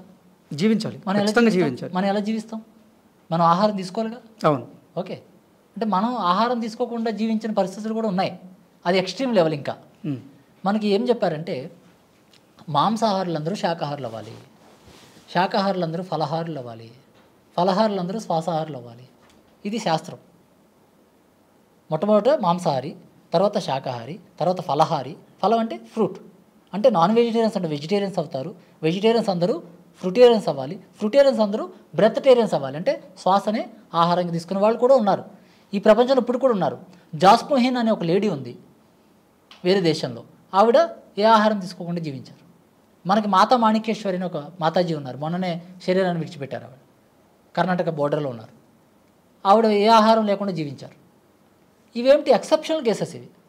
జనరల్ కేసెస్ తీసుకుంటే ఏమిటి? ఈ మాంసాహారము, శాకాహారం. మీరు కృష్ణ గారు ఉన్నారు, మీరు జీవించాలి వద్దా? జీవించాలి. మీరు జీవించాలంటే మీకు ఏది అవసరమో అది తీసుకోవాలి. మాంసం ఎందుకు వద్దంటున్నామంటే అది అక్కర్లేకుండా. ఎందుకని? మనకు ఆల్టర్నేటివ్ లేదనుకోండి. ఒకవేళ మీకు నిజంగా తినడానికి తిండి లేకపోతే నేనే చెప్తాను, అయ్యా మీరు మాంసం తినండి అని. తినడానికి తిండి ఉన్నప్పుడు దానికి ఏం పోయింది? మనకి పులి ఉందండి, పులికి వేరే ఆహారం లేదు. పులి బెండకాయలు తింటుందా? లేకపోతే పులి పప్పు టమాటా తింటుందా? తినదు. పులి మాంసమే తినాలి, ఎందుకంటే దానికి వేరే ఆల్టర్నేటివ్ లేదు. అది దాని ధర్మం, దాని స్వధర్మం. అది దాన్ని ఆపద్ధర్మం అంటారు. అది చచ్చిపోతుంది తినకపోతే. అలాగే మనం కూడా ఒకవేళ ఆహారం లేకుండా ఉండగలిగే పరిస్థితి మనం వస్తే అలా ఉండొచ్చు, హ్యాపీ. అప్పటి వరకు మాత్రం మనం చక్కగా వృక్ష జాతిని మనం తినొచ్చు. ఓకే, అదే ఒక సామెత చెప్పారు మన పెద్దవాళ్ళు కూడా, మనం 3 సార్లు భోజనం చేస్తే రోజుకి రోగి అని, 2 సార్లు భోజనం చేసేవాళ్ళు భోగి అని, ఒక్కసారి మాత్రమే భోజనం చేసేవాళ్ళు యోగి అని. అంటే మనకి ఎప్పుడైతే మన శరీరానికి ఆహారం అవసరమో ఆ టైంలో ఇచ్చేవాళ్ళు మాత్రమే యోగి, వాళ్ళు ఆరోగ్యంగా ఉంటారు. లేదా 2 సార్లు ఇచ్చేవాళ్ళు భోగి, 3 సార్లు అదేదో ఒక పనిగా చేసేవాళ్ళు రోగంతో బాధపడుతూ ఉంటారని పెద్దవాళ్ళు చెప్తారు. దాని గురించి ఏమంటారు? కరెక్టే అండి. కానీ ఇప్పుడు మనకి అది ఈ టాపిక్లో కాదు కాబట్టి మనం ఆహారం అనేది మితంగా తీసుకోవాలి. ఎప్పుడు కూడా ఆహారం ఎంత మితంగా తీసుకుంటే మన శరీరం అంత బాగా ఉంటుంది, మెకానిజం కరెక్ట్గా పనిచేస్తుంది. అతిగా తీసుకుంటే మితమా అతి అనేది ఎవరికి వాళ్ళకే తెలుసు. అంటే నేను ఈ క్వశ్చన్ ఎందుకు అడిగానంటే మనకు అవసరమైన దాన్నే తీసుకోవాలి అన్నారు కదా, దానికి కరెక్ట్. సో మనం ఇంకొక పాయింట్ కూడా చెప్తాను మీకు. ఇప్పుడు మీరున్నారు, మీకు నేను చేతికి ఒక కోడి పిల్లని ఇస్తా, ఒక టమాటాని ఇస్తా, లేకపోతే ఒక బెండకాయని ఇస్తాను, ఒక కత్తి ఇస్తాను. మీరు దేన్ని కట్ చేస్తారు? నేనైతే టమాటాని. మీరే కాదు, 99% టమాటానే కట్ చేస్తారు, 100% అదే కట్ చేయాలని ఉంటుంది. కొంతమంది హైకి పోయి మనం కావాలని వేరే వేరే వాదాలు వాదిస్తాం. కాబట్టి మనిషి దేని చేస్తాడు? ఒక వీడియో గురించి మేము కారులో వచ్చేటప్పుడు చర్చించుకున్నాం. ఒక బర్గర్ కావాల్సిన మెటీరియల్ అంతా ఇచ్చారు చిన్నపిల్లలకి. బర్గర్కి ఏం కావాలో అన్ని మెటీరియల్ ఇచ్చారు. బర్గర్ చికెన్ కావాలి, చికెన్ ఇవ్వలేదు. ఓకే, పిల్లలకి వాళ్ళు ఏమంటున్నారు, చికెన్ కావాలంటున్నారు. ఓహో సరే, చికెన్ కోసం 2 కోడి పిల్లలు తీసుకొచ్చి ఇచ్చారు. కట్ చేసి మీరే చికెన్ పెట్టుకోండి అన్నారు. కట్ చేస్తారా పిల్లలు? కట్ చేయలేరు. బెండకాయ కట్ చేస్తారు వాళ్ళు. సో ఇది మనం ఏదో అడగాలను వాదించే బ్యాచ్ ఉంటారు. సో మనం మనసు పెట్టి ఆలోచిస్తే అన్నీ తెలుస్తాయి. అవసరం లేదండి. ఇప్పుడు దేనికోసం ఇదంతా మనం ఎందుకోసం మనం చెప్తున్నాము, ఎందుకోసం మనం డిస్కస్ చేసుకుంటామంటే అందరూ బాగుండాలనే కదా. ఎగ్జాక్ట్లీ, అంతే కదా. మన గొప్పతనం ఏదో చెప్పాలని కాదు కదా. నేను ఈ ప్రశ్నలు అడగడానికి కారణం కూడా ఏంటంటే, అదే మీరు మీ దగ్గర నుంచి అంటే మీరు ఒక మూమెంట్ చేస్తున్నారు, కరెక్ట్, ఒక జనాలందరికీ ఒక అవేర్నెస్ ఇవ్వాలనేది ఉద్దేశంతో మీరు ఆ ప్రాతిపదికన మీరు అసలు బాగా కష్టపడుతున్నారు. సో మీ దగ్గర నుంచి అసలు జనాలకు అవేర్నెస్ ఇవ్వాలి అంటే కొన్ని పాయింట్లు మాట్లాడాల్సిన అవసరం ఉంది. కాబట్టి నేను పబ్లిక్కి చెప్తున్నాను ఇది. ఎందుకోసం అంటే ఇప్పుడు మనకి ఎవరు ఏం చెప్పినా కూడా ఏ మూమెంట్ అని తీసుకోండి, ఇదే కాదు, ఎనీ మూమెంట్ ప్రజలకు పనికి రావడం కోసమే కదా. ఎగ్జాక్ట్లీ, చాలా వచ్చేవి, కొన్ని ఎక్సెప్షనల్గా కొన్ని పక్కన పెడితే జనరలైజ్డ్గా మనం తీసుకున్నా కూడా ఎవరు పని చేసిన ఒక పని మీద ప్రజలు పనికి రావడం కోసమే చేస్తారు, అంతే కదా. అవును. సో అది మనం ఆలోచించాలి. ఇంకోటి అంటే వాళ్ళు ఏం చేస్తున్నారని పక్కన పెడితే మనమే ఆలోచించాలి. మనకి మాంసం ఎంతవరకు అవసరం మన శరీరానికి, మన పిల్లలకి, మన కుటుంబానికి. దానివల్ల వచ్చే దుష్ప్రభావాలు మనం ఈరోజు కనపడట్లేదు, కంటికి కనపడుతున్నాయి కానీ మనం దానికి లింక్ చేసుకోలేకపోతున్నాం, తెలియట్లేదు ఇది దీనివల్లే వచ్చిందని అలా. సో అది అర్థం చేసుకుంటే మనం కొంచెం దాని మీద దృష్టి పెడితే బాగుంటుంది. ఏ ఇంట్లోనూ మాంసం ఉండకూడదు. ఏ ఇంట్లో మాంసం ఉంటుందో ఆ ఇల్లు శ్మశానంతో సమానము. శ్రీనివాస్ గారు, అసలు ఈ మూమెంట్ ద్వారా ప్రజలకు మీరు క్లియర్ కట్గా ఒక సందేహం ఇవ్వాలి అంటే ఏ సందేహాన్ని ఇస్తారు? ఒకటే సందేశం, మాంసం తినకూడదు సందేశం. ఏ ఇంట్లోనూ మాంసం ఉండకూడదు, ఏ కడుపులోనూ మాంసం ఉండకూడదు. మన మహనీయులు ఏం చెప్పారో వాటిని మనం ఫాలో అవ్వాలి. మన మహనీయులు అందరూ కూడా అహింసలో జీవించమని చెప్పారు. మన మహనీయులందరూ కూడా శాకాహారులుగానే ఉన్నారు.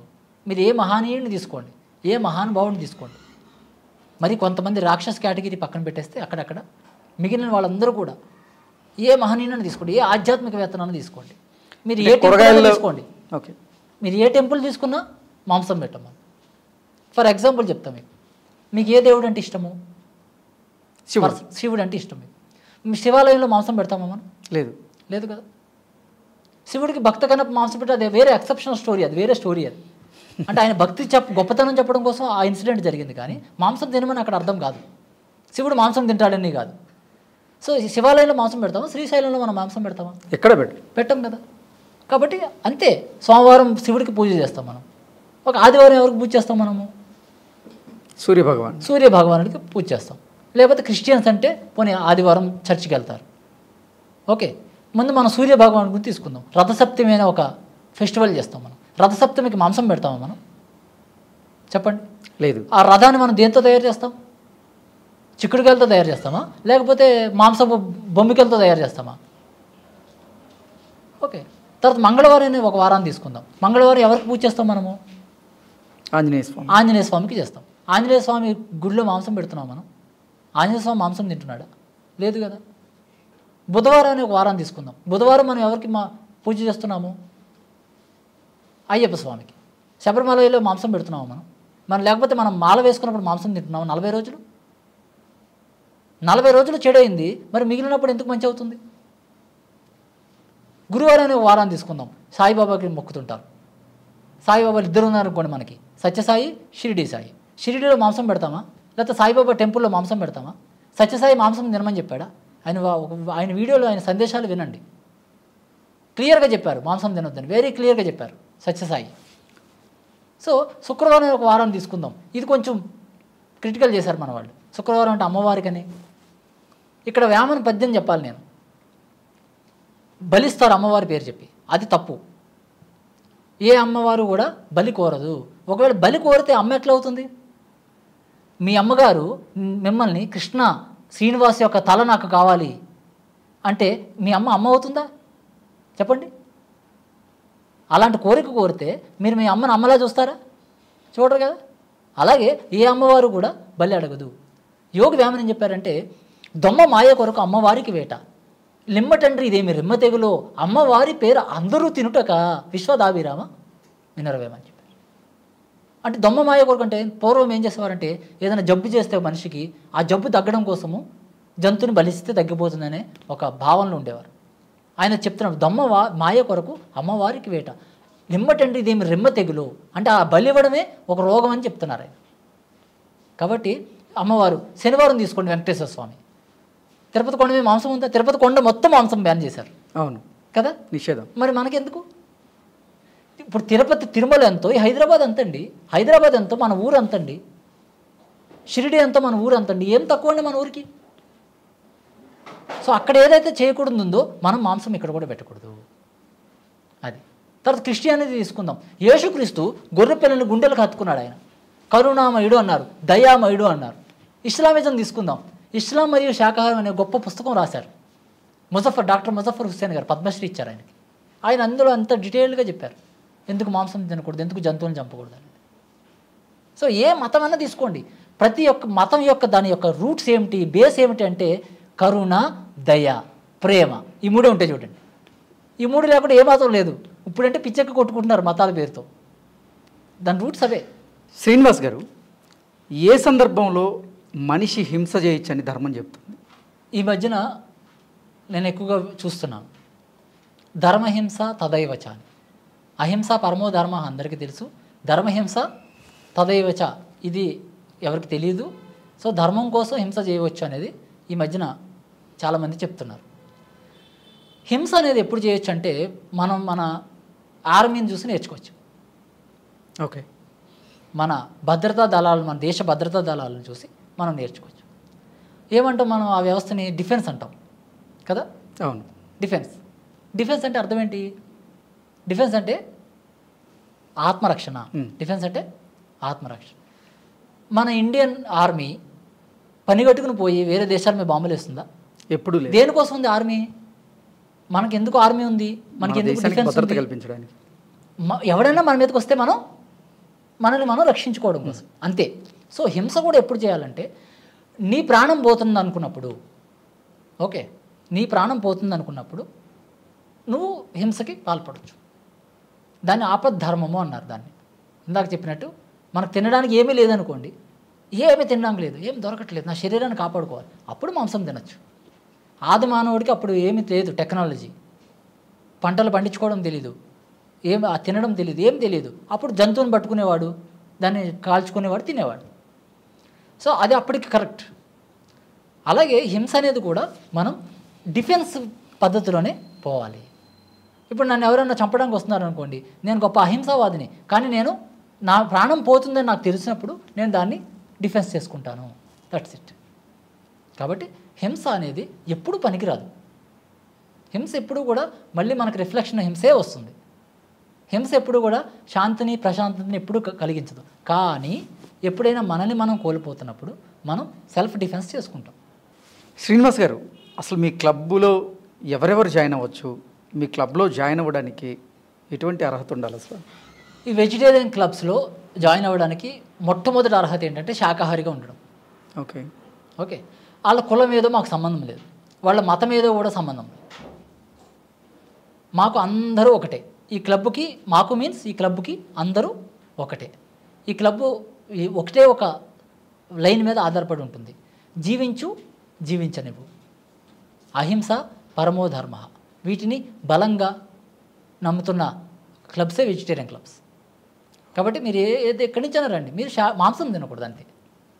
ఓకే, మాంసాహారం తినకుండా హింస పాల్పడకూడదు. మళ్ళీ మేము మాంసం తినము, రౌడీజం చేస్తామని అది కూడా వెజిటేరియన్ క్లబ్సే యాక్సెప్ట్ చేయవు. ఓకే, హింస అనేది జీవితంలో ఉండకూడదు. శ్రీనివాస్ గారు, చివరిగా ఒక ప్రశ్న. ఈ మష్రూమ్స్, ఈ పుట్టగొడుగులు ఏవైతే ఉన్నాయో వాటిని అందరూ కూడా శాకాహారంగా భావిస్తూ ఉంటారు, తింటూ ఉంటారు, ముఖ్యంగా పల్లెటూరులో. మీరేమో అసలు ఈ పుట్టగొడుగులు తినకూడదు అని చెప్తున్నారు, ఎందుకలా? ఈ పుట్టగొడుగులు అనేవి అటు జంతు సామ్రాజ్యానికి వృక్ష సామ్రాజ్యానికి మధ్యలో గ్రో అవుతున్న స్పేసెస్ అవి. ఓకే, సో ఆ జాతి మనం ఆహారంగా డేంజర్ అవి. ఈ మధ్య మనం కొన్ని న్యూస్లు కూడా చదివాం, వేరే దేశాలలో పుట్టగొడుగులు తిని చనిపోతున్న మనుషులు ఉన్నారు. ఆ పుట్టగొడుగులు అనే ఆహారం మనకు అక్కర్లేదు.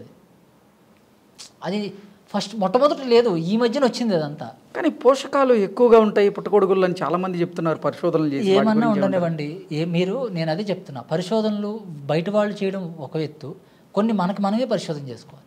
చిన్న చిన్న విషయాలు ఉంటాయి, మనకి మనమే పరిశోధన చేసుకోవాలి.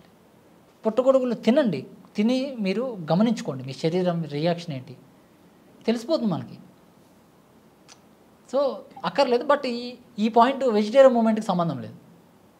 మామూలుగా ఆరోగ్యపరంగా నాకు తెలిసిన అంటే అది వెజిటేరియనే కదా. నేను చెప్పేది ఏంటంటే పుట్టగొడుగులు తింటారా లేదనేది జనం ఇష్టం. వెజిటేరియన్ మూమెంట్ దాన్ని ప్రమోట్ చేయదు. ఓకే, వెజిటేరియన్ మూమెంట్ జంతువులను చంపొద్దని ప్రమోట్ చేస్తుంది. ఓకే, అట్లా అది పర్సనల్. ఎందుకంటే పుట్టగొడుగులు అనేవి ఒక యానిమల్ కింగ్డమ్లోకి రాదు. ఓకే, అట్లానే వృక్ష సామ్రాజ్యంలో కూడా రాదు. అది తినడం వల్ల నష్టమే ఉంది మనిషికి. అది మేము సజెస్ట్ చేస్తాము, బట్ అది ప్రమోట్ చేయం. పుట్టగొడుగులు అనేవి మన చిన్నప్పుడు ఎప్పుడన్నా ఊర్లో ఒక పుట్టగొడుగు ఎక్కడో దొరికితే దాన్ని తెచ్చి కూర ఉండేవారు. ఒక 25 సంవత్సరాల క్రితం. అంతకుముందు అది కూడా లేదు. ఈ మధ్యన ఏమైందంటే ఇది ఒక ఇండస్ట్రీ అయిపోయింది. మష్రూమ్ ఇండస్ట్రీ చేసిన తర్వాత సమస్యలు మొదలవుతాయి. ఈ పుట్టగొడుగు తినడం వల్ల మనిషి మీద కలిగేటువంటి దుష్ప్రభావాలు అంటే ఏం చెప్తారు? నేను దాని మీద పెద్దగా పరిశోధన చేయలేదు, నేను మాట్లాడిన దాని గురించి అసలు. ఎందుకంటే అది ఒకటి ఆధ్యాత్మికంగా మంచిది కాదు. ఓకే, పుట్టగొడుగు అనేది ఆధ్యాత్మికంగా మంచిది కాదు, అది కూడా డైజెస్ట్ సిస్టమ్కి మంచిది కాదు. తర్వాత ఫంగస్, అది డైరెక్ట్ ఫంగస్. శ్రీనివాస్ గారు, ఆధ్యాత్మికంగా ఎన్నో రకాల సంస్థలు అయితే ఉన్నాయి. మీరు ఈ మూమెంట్ని ఆ సంస్థలతో కలిసి పనిచేయచ్చు. ఆ సంస్థలతో కలిసి ఈ మూమెంట్ని ఉధృతంగా జనాల్లోకి తీసుకెళ్ళచ్చు. కానీ మీరు సపరేట్గా ఈ మూమెంట్ని స్టార్ట్ చేయాల్సిన అవసరం ఏంటి? మీకు ఇంత చెప్పాను నేను. ఇది ఏమైపోయిందంటే చిన్నప్పటి నుంచి ఈ సబ్జెక్ట్ వచ్చేటప్పటికి ఇదేదో పర్టికులర్ కమ్యూనిటీకి సంబంధించిందనే ఒక బిలీఫ్ సిస్టమ్ ఉంది పబ్లిక్లో. అంటే ఇది మంద కాదు, వెజిటేరియనిజం అనేది అందరికీ సంబంధించిన జనరల్ టాపిక్ అనుకోవట్లేదు. ఎందుకోసం అంటే ఎవరిదో ఓం శాంతి వాళ్ళదో, ఎవరో పిరమిడ్ వాళ్ళదో, లేకపోతే ఎవరో ఆధ్యాత్మిక సంస్థలదో, కాషాయం కట్టిన వాళ్ళతో ఇలాగే అనుకుంటున్నారు తప్పితే మనిషి ఎవడు మాంసం తినకూడదు, అది చాలా ప్రమాదకరమైన విషయము జనరల్గా తెలియదు అనమాట. తర్వాత ఈ చేసే ఆధ్యాత్మిక సంస్థలన్నీ కూడా ఒక వేలో వాళ్ళ సంస్థాగతంగానే దాన్ని చేస్తున్నారు, కానీ జనరలైజ్గా దాన్ని తీసుకెళ్ళట్లేదు. సో ఇప్పుడు వీళ్ళందరితో కలిసే చేస్తాం మనం, అందరూ కలిస్తేనే మూమెంట్ అనేది. కాకపోతే గతంలో కూడా శాకాహారం తీసుకుంటే మంచిదని ఎన్నో సంస్థలు వచ్చాయి, బలంగా వాళ్ళ స్వరాన్ని వినిపించాయి, జనాల్లోకి వెళ్ళాయి, జనాల్లో కొంతమేరకు ప్రభావితం కూడా చూపించగలిగాయి. మరి వారితో మీరు కలిసి పోరాడకుండా మీరు సపరేట్గా కలిసి మేము పనిచేస్తాం, వాళ్ళతో కలిసి పనిచేస్తున్నాం. బట్ ఏంటంటే ఇది ఒక పర్మనెంట్ స్ట్రక్చర్ లేదు ఇప్పుడు దాకా ఈ పర్టికులర్ సబ్జెక్ట్ మీద. ఓకే, మేము వెజిటేరియన్ క్లబ్స్లో కూడా కొన్ని యాక్టివిటీస్ యాడ్ చేద్దామని నేను ఆలోచించాను ఓ 3-4 సంవత్సరాల క్రితం. మొక్కలు నాటడము, లేకపోతే ఏదన్నా వేరే కార్యక్రమాలు చేయడము, ఇట్లాంటివి ఆలోచించాం వెజిటేరియన్ క్లబ్ యాక్టివిటీస్లో. కానీ నాకు ఈ మధ్యన ఏమనిపించిందంటే అవి కూడా అవసరం లేదు అసలు. అవి చేయడానికి చాలా సంస్థలు ఉన్నాయి. సో ఒక సింగిల్ ఎజెండాగా ఎందుకు ఇంత మాంసం పెరిగిపోయిందంటే శాకాహారులందరూ నోరు తెరిచి చెప్పకపోవడం వల్లే మాంసం పెరిగిపోయింది. సో ఎందుకు చెప్పలేకపోయారంటే వాళ్ళకు కూడా సరిగ్గా తెలియదు. కాబట్టి ఏదో కమ్యూనిటీ పరంగా మాంసం తినకుండా వస్తున్నాం, కానీ ఎందుకు తినకూడదు, దాని ప్రభావం ఏంటనేది ఎవరికి తెలియదు సరిగా. కాబట్టి మనం ఈ వెజిటేరియన్ మూమెంట్ ద్వారా ఏం చేస్తున్నామంటే వీళ్ళందరినీ ఏకీకృతం చేస్తాం. మనం ఏకీకృతం చేస్తే జనరల్, అందుకే పేరు వెజిటేరియన్ మూమెంట్ అని పెట్టాను. వెజిటేరియన్ మూమెంట్ అంటే ఏంటి, అందులోనే ఉంది. కాబట్టి మనం డైరెక్ట్గా స్ట్రైట్ ఫార్వర్డ్గా ఒక సింగిల్ ఎజెండాగా మనం ఏకీకృతంగా తీసుకెళ్తాం. అందుకే దీన్ని మూమెంట్ అని పేరు పెడతాం. అందుకే చెప్తున్నాను, ఇది సంస్థ కాదు, ఉద్యమం. ఇది నాకు మొదట్లో ఈ ఆలోచన లేదు. 5 సంవత్సరాల క్రితం నేను ఇది ఉద్యమం కాదనే చెప్పాను, కానీ ఇది ఉద్యమం అవ్వాల్సిన అవసరం వచ్చింది. ఓకే శ్రీనివాస్ గారు, ఈ ఉద్యమం మరింత ఉధృతంగా జనాల్లోకి వెళ్ళాలని మీరు చేస్తున్నటువంటి ఈ అవగాహన ద్వారా ప్రజల్లో అవేర్నెస్ పెరగాలని మనస్ఫూర్తిగా కోరుకుంటూ ధన్యవాదాలు. Thank you sir, thank you so much.